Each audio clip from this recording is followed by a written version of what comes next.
கழகத்திற்கு அதிகாரியின் நடவடித்தனத்தை கண்டிக்கின்றோம் கண்டிக்கின்றோம் கண்டிக்கின்றோம் கண்டிக்கின்றோம் கண்டிக்கின்றோம் கண்டிக்கின்றோம் கண்டிக்கின்றோம் கண்டிக்கின்றோம் சிஐடியை கண்டிக்கின்றோம் சிஐடியை கண்டிக்கின்றோம் நேரம் காலம் பார்க்காமல் நிறுவனத்தில் பொதுத்துறை நிறுவனத்தில் தொழிலாளரின் உழைப்பினை சுரண்டுவாதே நியாயம் தானா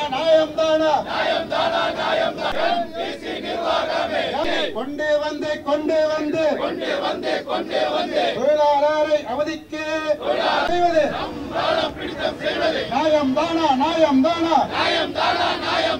விடுப்பு இல்லா தொழிலாளிக்கு சம்பளம் பிடித்தம் செய்வது நியாயம் தானா தொழில்நுட்ப வளர்ச்சி என்ற பெயரினிலே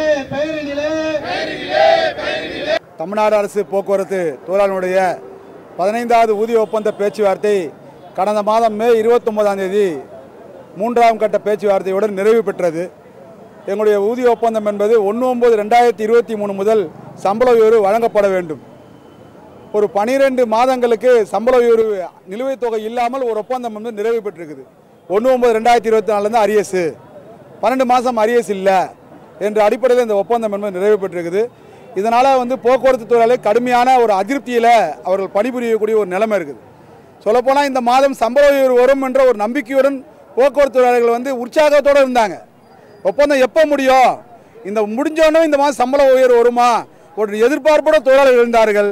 ஆனால் 29க்கு பிறகு சம்பள உயர்வு என்பது இந்த மாதம் 2ஆம் தேதி தான் சம்பளம் வந்தது, வரல. ஆனால் டிஏ 2% டிஏ உயர்வு வழங்குறாங்க. அதற்கு அவர்களுக்கு கணக்கு போட முடியும்.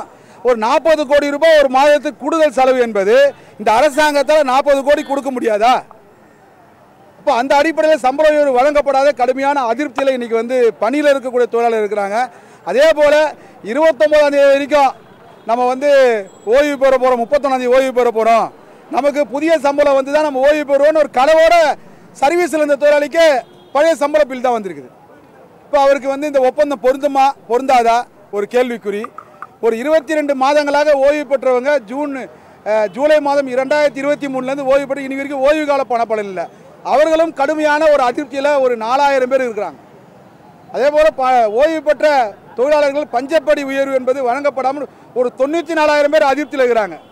இது போன்ற ஒரு கடுமையான அதிருப்தியில் இன்றைக்கி இது வந்து தொழிலாளர்கள் பணிபுரியக்கூடிய ஒரு நிலை என்பது சூழல் என்பது இன்றைக்கி உருவாகிருக்குது. அது மட்டும் இல்லாமல் மாநகர போக்குவரத்து கழகத்தில் இந்த மாதம் வந்து ஒரு 700க்கும் மேற்பட்ட தொழிலாளருக்கு சம்பளத்தில் அவரோட விடுப்பை எடுத்து சம்பளம் போடக்கூடிய ஒரு நிலை என்பது ஏற்பட்டிருக்குது. இது வந்து இன்னும் ஒரு கொந்தளிப்பை உருவாக்கியிருக்கு. இந்த பயோமெட்ரிக் முறையில் நாங்கள் வந்து இந்த மாதம் வந்து வருகை பதிவை பார்ப்போம், அரசு நிர்வாகம் ஒரு சுற்றறிக்கை போடுது. நாங்கள் சிஐடி தொழிற்சங்கத்தின் சார்பில் பயோமெட்ரிக் சம்பந்தமாக 2022 ஒரு கடிதம் கொடுக்குறோம், 24 ஒரு கடிதம் கொடுக்குறோம், 2025 இப்போ வந்திருக்கிற மேலாண் இயக்குனர் ஒரு கடிதம் கொடுக்குறோம். கடிதம் கொடுக்கும்போது என்ன சொல்கிறோம்னா, நவீனத்தை வந்து ஏற்றுக்கிறோம், ஆனால் அதில் வரக்கூடிய பிரச்சனைகள் சம்பந்தமான பல கேள்விகள் எங்ககிட்ட இருக்குது. அந்த கேள்விகளை நீங்கள் வந்து தீர்க்கணும்னா நீங்கள் ஒரு பேச்சுவார்த்தை நடத்துங்க, அனைத்து தொழிற்சங்கத்தை அழைத்து பேச்சுவார்த்தை நடத்துங்க, எங்களுடைய சந்தேகங்களை நீங்கள் தெளிவுபடுத்துங்க. நாங்கள் ஒரு கடிதம் கொடுக்குறோம்.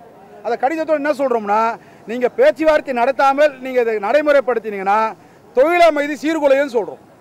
இப்போ நாங்கள் சொன்ன அடிப்படையில் பேசின அடிப்படையில் இந்த நிர்வாகம் எங்களுடைய பிரச்சனைகளை நாங்கள் சொன்ன விஷயங்களை காது கொடுத்து கேட்காதனால இந்த மாதம் ஒரு 750 தொழிலாளிகள் அதிகாரிகள் அவங்க சம்பளத்தில் விடுப்பை எடுத்து சம்பளம் போடக்கூடிய ஒரு நிலைமை. ஒரு அதிகாரி சொல்கிறாரு, 3 நாள் தான் எனக்கு வந்து வருகை பதிவு வழங்கியிருக்கிறாங்க, எனக்கு மிச்சம் இருக்கக்கூடிய 27 நாள் சம்பளம் வரல, ஆனால் நான் வேலை செஞ்சுருக்கிறேன், என் லீவ் எடுத்து சம்பளம் போட்டிருக்கிறாங்கன்னு ஒரு கடும் அதிருப்தியில் இன்றைக்கி வந்து அந்த மேற்பார்வையாளர்கள் சொல்கிறாங்க.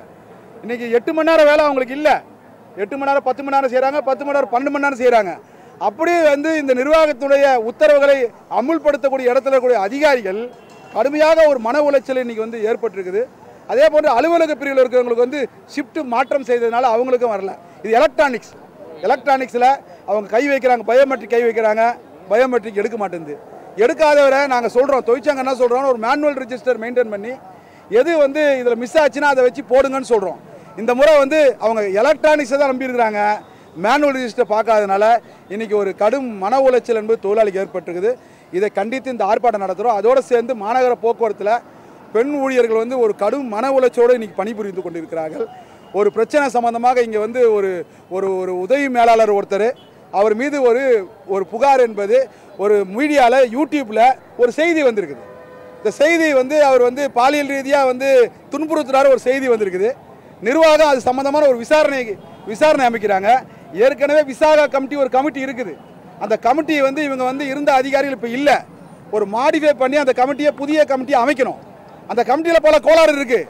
அதெல்லாம் அமைக்காமல் இவங்க எப்படி ஒரு தொழிலாளிக்கு ஒரு டிசிப்ளினரி ஆக்ஷனுக்கு எப்படி ஒரு உள்துறை விசாரணை நடத்துகிறாங்க போது அது போன்ற ஒரு விசாரணை நடத்தி அதில் அந்த சம்பந்தப்பட்டவர்கள் வந்து நடைபெற்றதை எழுதி கொடுத்துருக்குறாங்க. எழுதி கொடுத்த பெண்கள்லாம் இப்போ இடமாற்றம் செய்து கொண்டு வருகிறாங்க. ஏற்கனவே ஒரு பெண்ணு இடமாற்றம் பண்ணி அவங்க வந்து ரிசைன் பண்ணிட்டு போயிட்டாங்க.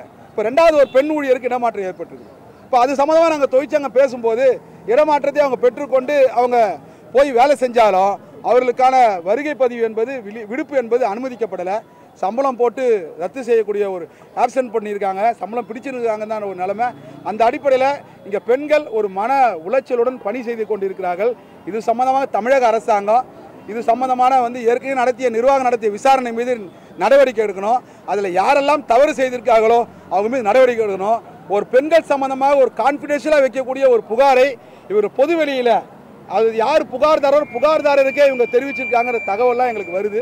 அதன் மீது வந்து நடவடிக்கை எடுத்து அந்த பெண் ஊழியர்கள் வந்து ஒரு நிம்மதியாக அவர்கள் பணி செய்கிறதுக்காக நடவடிக்கை எடுக்கணும் அடிப்படையில் தான் இந்த ஆர்ப்பாட்டம் என்பது சிஐடி நாங்கள் நடத்தி கொண்டிருக்கோம். அடுத்த கட்ட போராட்டங்கள் என்ன பிளான் பண்ணியிருக்கீங்க? இல்லை, இது சம்பந்தமாக வந்து நாங்கள் மீண்டும் நிர்வாகத்துக்கு இன்றைக்கி ஒரு சுற்றறிக்கை போட்டிருக்கிறாங்க.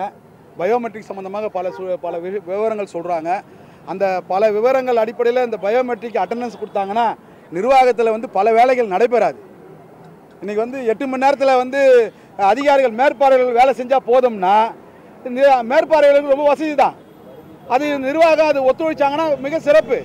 ஆனால் 12 மணி நேரம் வேலை செய்யக்கூடிய நிலைமை என்பது இருக்குது. அதே போல் வந்து பண்டக சாலையில் வேலை செய்யக்கூடிய தொழிலாளிக்கு, தொழில்நுட்ப பிரிவில் வேலை செய்யக்கூடிய தொழிலாளிக்கு பல்வேறு ஒரு மனத்தாங்களோடு வேலை செய்கிறாங்க. இது சம்மந்தமாக மீண்டும் நாங்கள் இந்த சுற்றறிக்கை அடிப்படையில் மீண்டும் நிர்வாகத்தை சந்தித்து பேச போகிறோம்.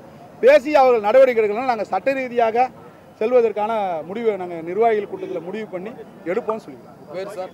என்னுடைய பேர் தயானந்தம், வி தயானந்தம், பொதுச் செயலாளர், அரசாங்க போக்குவரத்து ஊழியர் சங்கம், சிஐடி.